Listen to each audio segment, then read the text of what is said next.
धन्यवाद अध्यक्ष महोदय। मला पुरवणी मागणीवरती बोलण्याची आपण या ठिकाणी संधी दिली।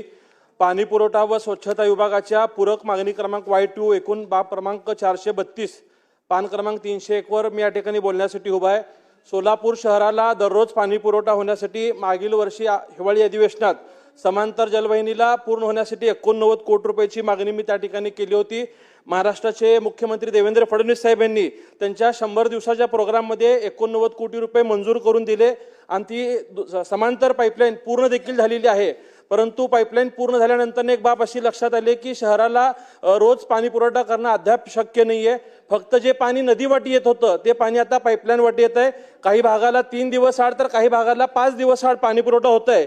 ही बाब मुख्यमंत्र्यांच्या निदर्शनास आणून दिल्यानंतर 7 मार्चला त्यांनी सोलापूरच्या समतोल पाणी पुरवठ्यासाठी एक बैठक विधिमंडळाच्या वेळेस घेतली होती। त्यास त्यांनी 892 कोटी रुपयाला तत्वता मान्यता दिली होती। आज त्या 892 कोटी रुपयाच्या पाणी पुरवठा योजनेतनं सोलापूर शहराला नवीन 23 टाक्या बांधणे गरजेचे आहेत। त्याचबरोबर पाईपलाईन असतील। अध्यक्ष महोदय, या ठिकाणी संधी दिली त्याबद्दल आपले या ठिकाणी मनापासून आभार व्यक्त करतो।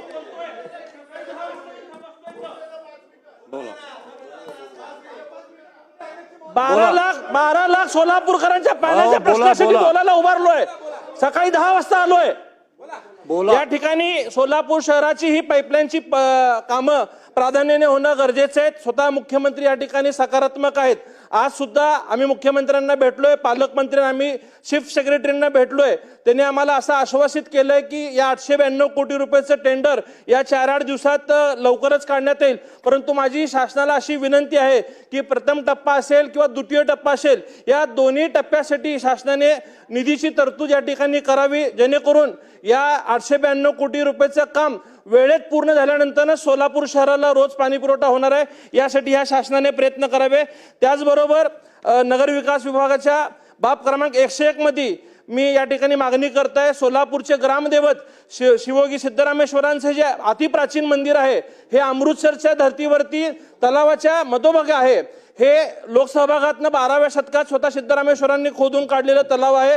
याच्यासाठीही शासनाने 10 कोटी रुपयाचा निधी द्यावे। ईशान्य प्रवेशद्वार जे लक्ष्मी मार्केटच्या परिसरातलं अतिक्रमण काढून हा परिसर व इतर बाबी सुशोभित करण्यासाठी शासनाने 10 कोटी रुपयाची तरतूद यासाठी करावी।